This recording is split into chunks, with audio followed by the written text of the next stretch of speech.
everyone! Join us today for another exciting DIY gift wrapping video for your sweet treats.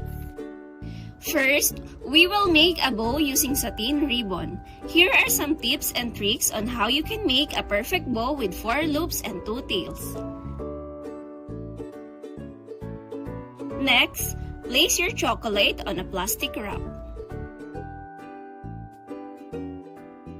Then get your lace and cover the plastic wrap from front to back. Lastly, seal your sweet treats with the ribbon bow we made. We hope you'll try this the next time you wrap something special for your loved ones. Thank you for watching! Happy crafting! Bye! Bye!